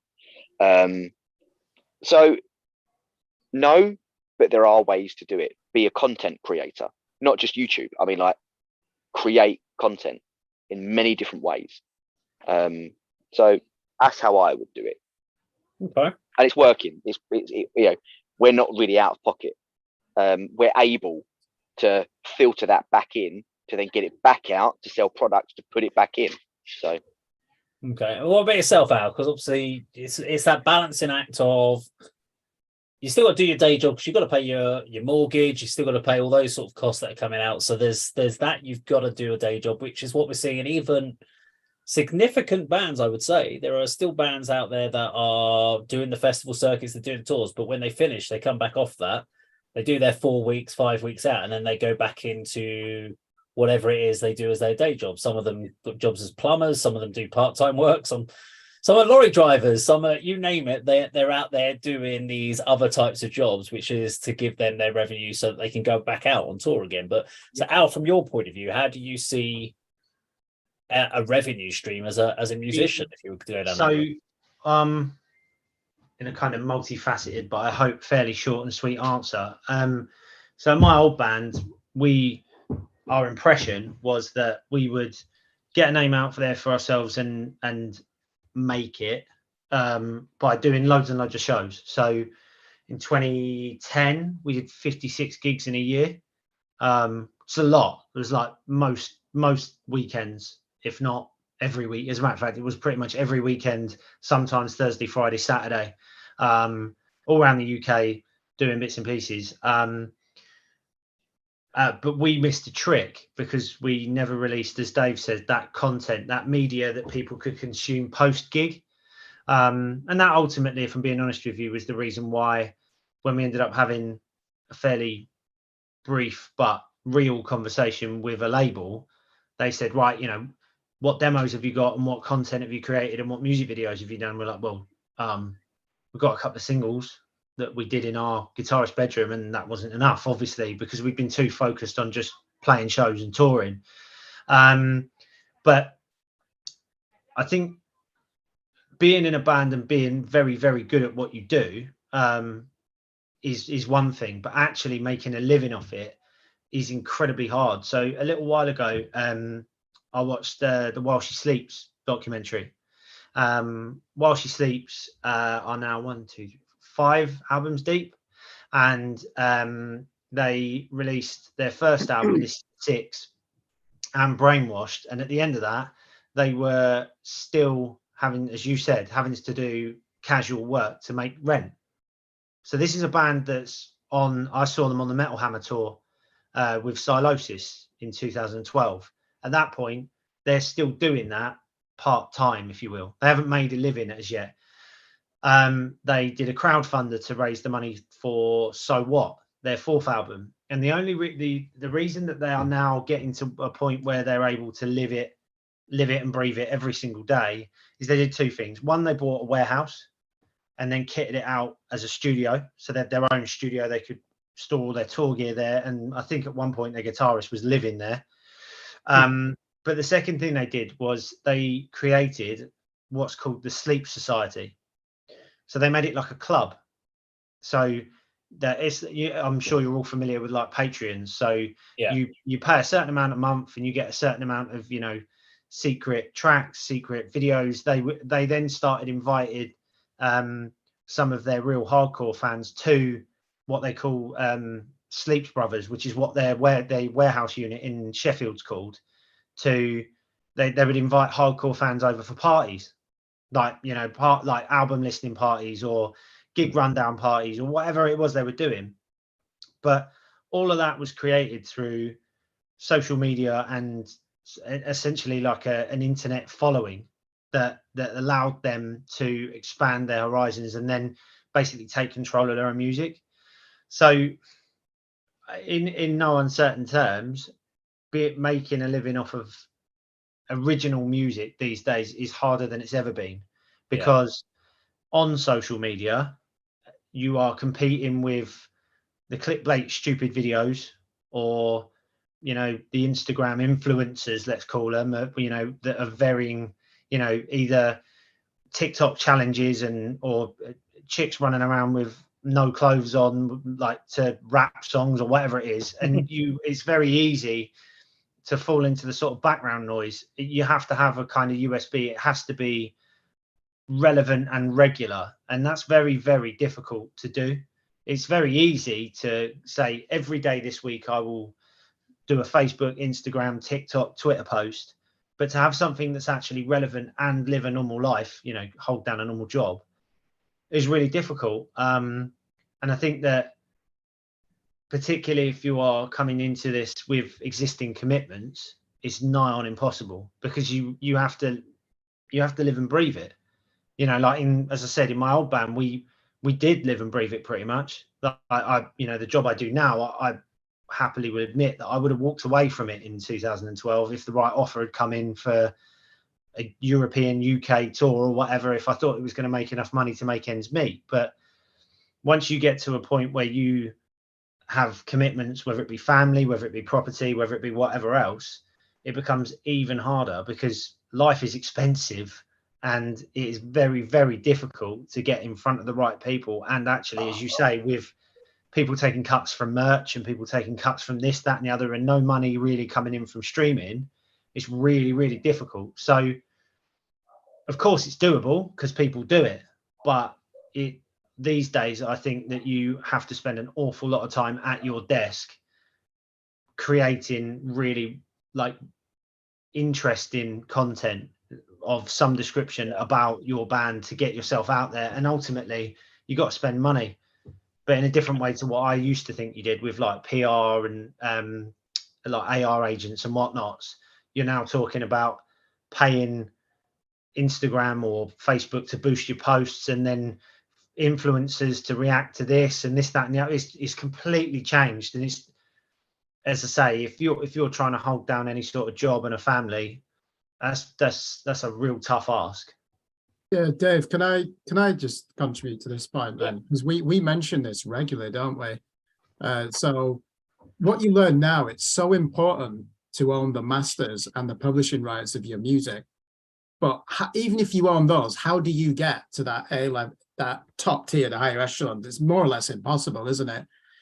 To me, what was symbolic, where you said, is it possible to make a living? I think was your question. Yeah. No, we know that probably 0.5%, you know, Metallica and bands like that, they'll always make a living.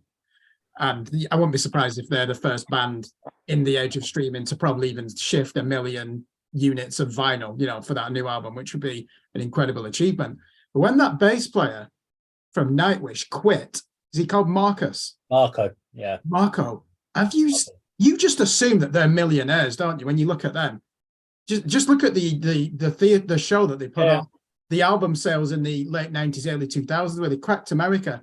So I think what you learn there, that deal that they're in with Nuclear Blast, who are rightly so a respected label in the world of metal, they're clearly taking most of that money from streaming platforms. So the next question is, what has changed in this dynamic? The consumer has benefited now, hasn't it? We don't have to save up dinner money at school, you know, to go and buy an album from the local CD shop. They don't even exist now, do they?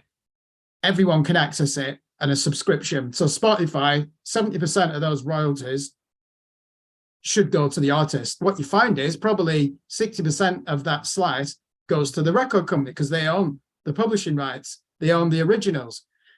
So picking up on Dave's point, there should be no shame now in saying you do have to be a businessman. You need to be entrepreneurial. Look at Matt Heafy of Trivium. Apparently he makes $10,000 a month on Twitch. That's bring you, and then add touring into that, and then that's going to boost merch sales. He'll have his own line of merchandise. But those days when you used to look at a band like Motley Crue and think, oh, I just want to live that lifestyle, get on a major label, make millions, that would be impossible now. A major label won't touch you if you're a metal band. They're not going to make any money out of you.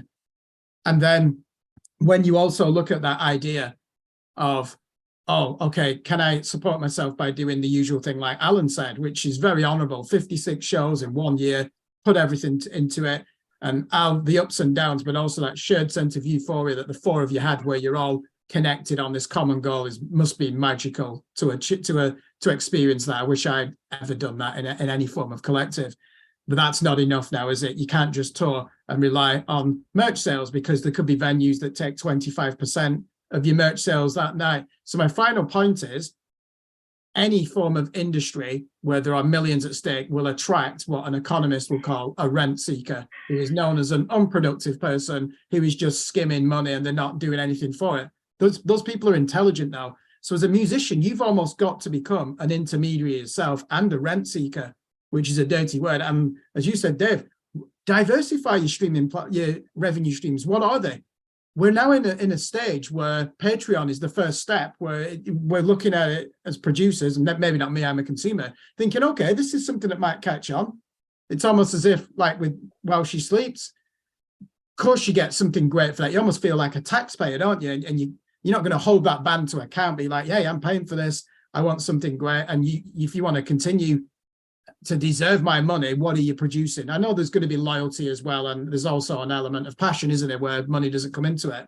So that's the first stage where you guys, because I'm a consumer, you're starting to look at ideas, how can we claw back some of this money? But at the moment, the answer is no, because it's so heavily in favor of the consumer. Who's just not going to pay £15 for a piece of plastic when they can pay £15 a month and have access to every song in the fucking world. Yeah. Okay. I just sorry, just while you were talking, I just remembered this very quickly. You guys might remember a rapper from about 10 years ago called Macklemore and Ryan Lewis. There's a song on his first album that talks about the first record label they were asked to sign. That was for, as we now know, a platinum selling record. Their split from their deal was 7% for the two of them. That was what they took, 7%. Yeah. So Lord knows what that looks like in numbers, but neither one of them is walking away with like 100 million quid, are they? No. It's scary. Well, the Andy, label might. No, label's yeah. going to make it. Yeah. Andy, you got any thoughts on this?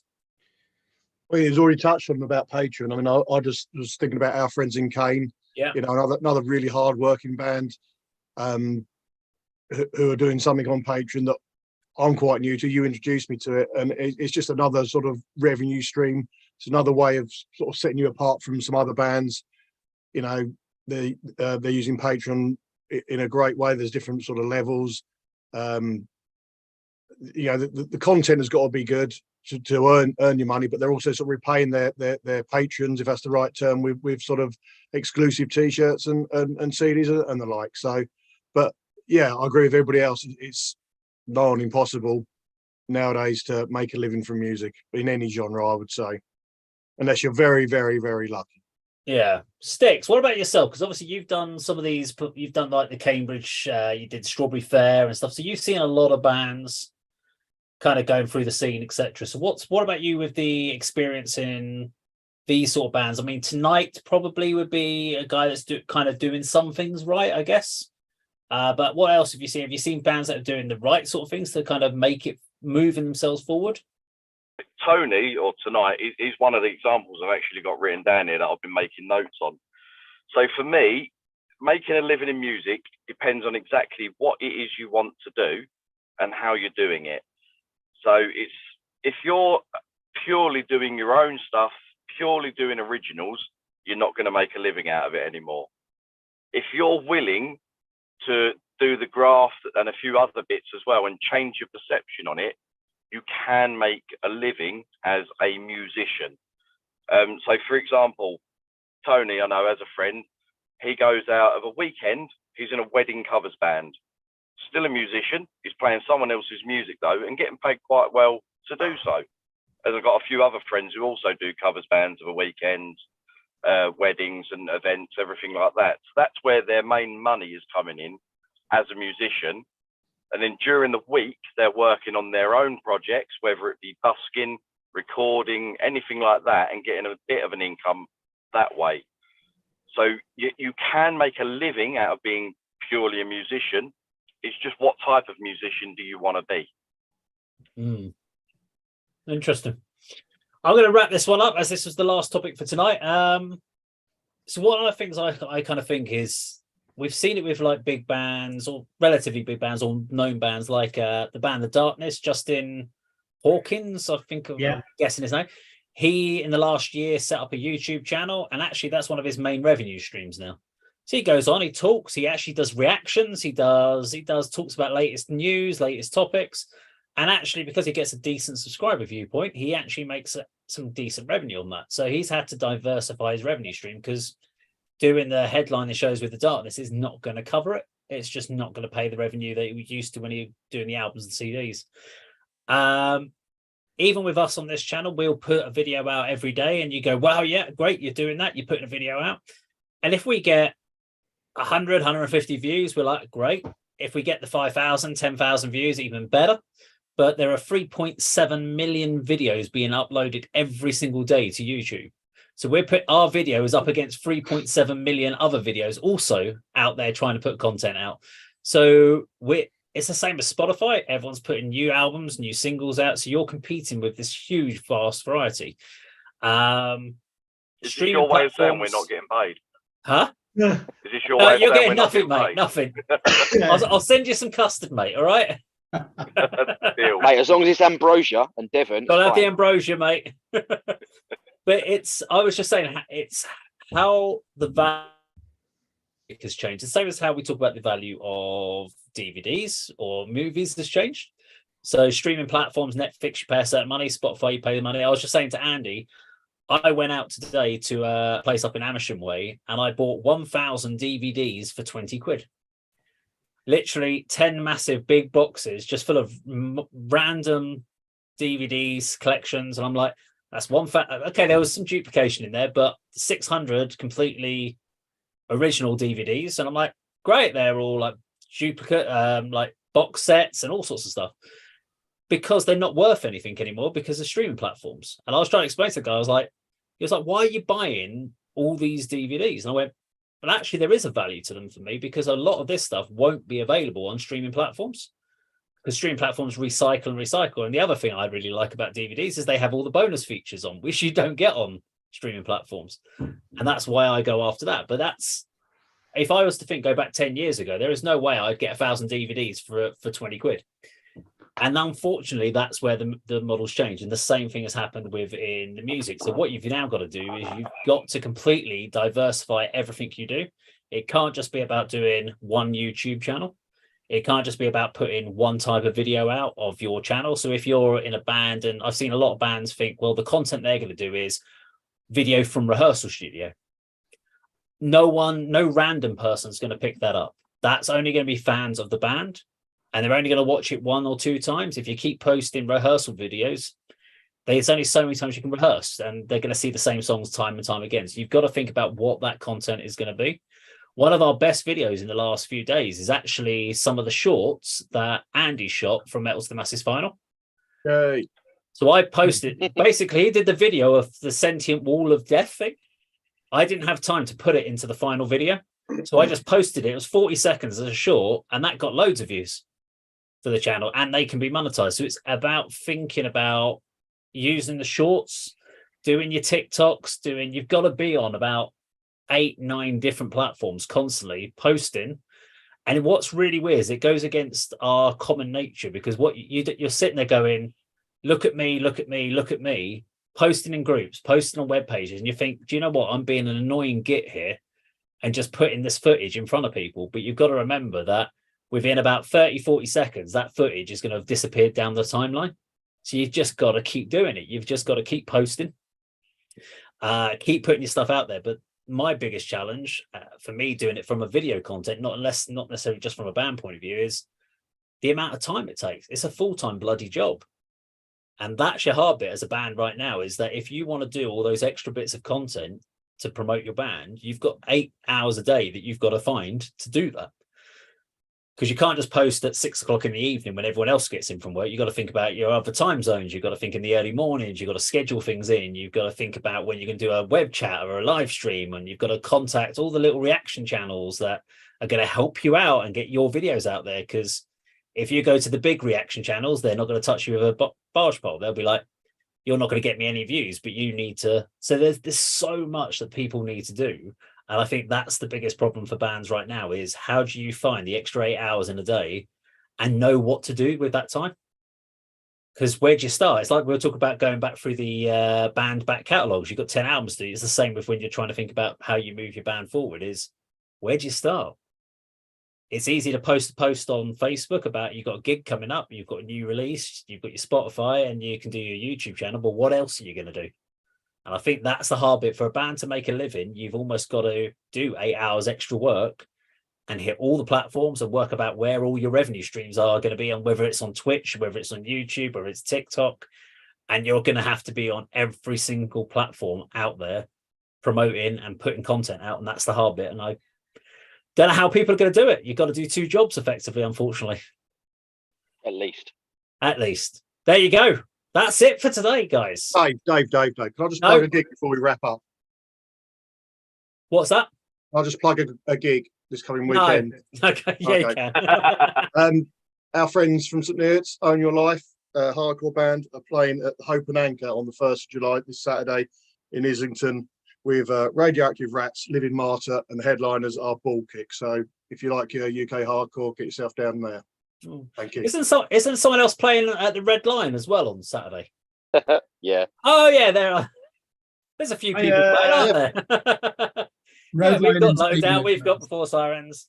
And also, I did forget, I should have mentioned it, of Concrete God's new single dropping on Friday. So, yes, that's another one for us to go and check out at some point. That's dropping on Spotify. Sorry, of Concrete Gods, I did say I'd mention it and I forgot right till the end, but I did do it. There you go. So, just a big thank you to obviously our guest Sticks, Al, and of course, Dave from Lowdown. I don't know why I say Dave from Lowdown every time. I just can't call you this. Because Dave. he's got it in his name, Lowdown. I know, but if I just saying thank you, Dave, people go, what are you thanking yourself for? Well, I've got no Dave from Lowdown. There you go. Thank you very much. Thank you to everyone watching, and we will be back with another live stream probably next week. And next time I'll turn the light on because it's a bit dark in my room. And I'll see everyone later. Bye-bye, everyone on the live stream. Bye-bye. Thanks for having us. Bye. Thanks for tuning in. That's done. Stream finished.